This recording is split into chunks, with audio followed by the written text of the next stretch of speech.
दोस्तों देखिए, आज की इस वीडियो में आपको बताने वाला हूं गति के द्वितीय समीकरण का निगमन। आप किस तरीके से गति के द्वितीय समीकरण का निगमन कर सकते हैं। आप लोगों को पता होगा गति का द्वितीय समीकरण क्या होता है, यस बराबर यूटी धन हाफ एटी स्क्वायर। ठीक है, अब देखिए आपको एक फार्मूला पता होगा।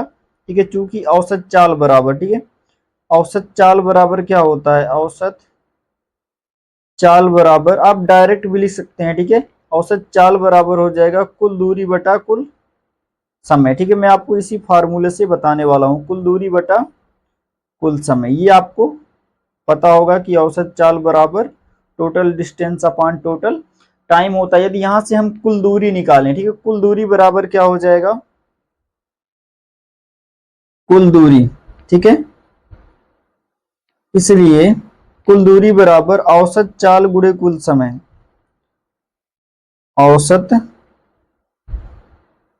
चाल गुणे कुल समय, बस इसी फार्मूले पे आपके गति के द्वितीय समीकरण का निगमन हो जाएगा। कुल दूरी बराबर औसत चाल गुणे कुल समय। ये फार्मूला आपको याद रखना है डायरेक्ट, चाहे चाहे आप औसत चाल बराबर याद रखिए फिर वहां से आपको निकाल लेना, चाहे आप डायरेक्ट याद रखिए कि कुल दूरी बराबर क्या होता है, औसत चाल गुणे कुल समय। ठीक है, यहाँ पर आप देख सकते हैं कुल दूरी का फार्मूला हो जाएगा औसत चाल गुणे कुल समय। अब देखिए आपको करना क्या है, सिंपल सा, कुल दूरी को लिखा जाता है यस से। ठीक है, और औसत चाल बराबर आपको याद रखना है v प्लस यू बटे में दो, अंतिम वेग प्रारंभिक वेग बटे में आप दो कर दें, और कुल समय को किससे लिखा जाता है, टी से।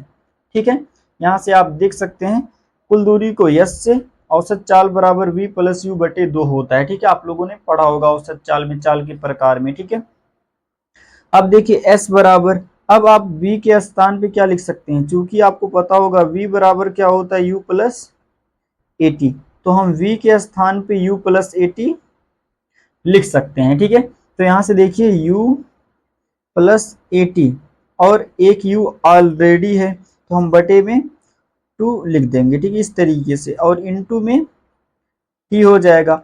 अब देखिए s बराबर क्या हो जाएगा, u और u जोड़ेंगे क्या हो जाएगा, 2u हो जाएगा, और प्लस का 80 और बटे में 2।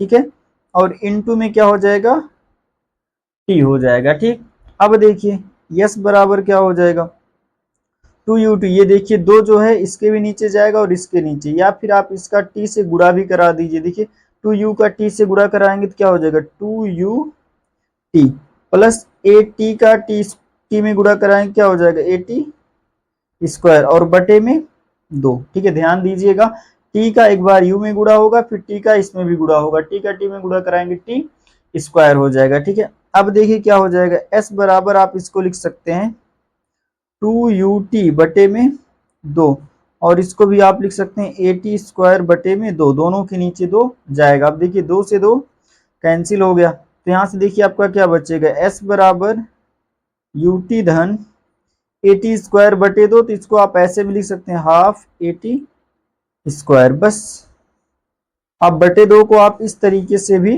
लिख सकते हैं। ठीक है, जैसे देखिए 1/2 इंटू एटी स्क्वायर, इसको आप गुणा कराएंगे तो ऊपर आपका एटी स्क्वायर और बटे में 2 आ जाएगा, इससे कोई दिक्कत नहीं। ठीक है, तो यहाँ से आप देख सकते हैं गति के द्वितीय समीकरण का भी निगमन आपका हो गया, s बराबर यूटी धन हाफ एटी स्क्वायर। ठीक है, फिर भी यदि आपको एक बार में समझ में नहीं आता है तो आपको वीडियो को क्या करना है, फिर से वॉच कर लेना। तो यहाँ से आप देख सकते हैं गति का द्वितीय समीकरण आपको प्राप्त हो गया, s बराबर यूटी धन हाफ एटी स्क्वायर। ठीक है, यहाँ पर आप देख सकते हैं। ठीक है, और यदि आप चैनल पर नए, चैनल को सब्सक्राइब जरूर करिएगा। ठीक है, और इसी तरह वीडियो को देखने के लिए आप चैनल को सब्सक्राइब जरूर करिएगा। ठीक है, ताकि इसी तरह वीडियो नोटिफिकेशन आपके पास सबसे पहले जाए। ठीक है, तो यहाँ पर आप देख सकते हैं गति के द्वितीय समीकरण का निगमन हो गया। ठीक है, मिलते हैं फिर इसके गति के द्वितीय समीकरण के निगमन के साथ, तब तक के लिए जय हिंद, वंदे मातरम।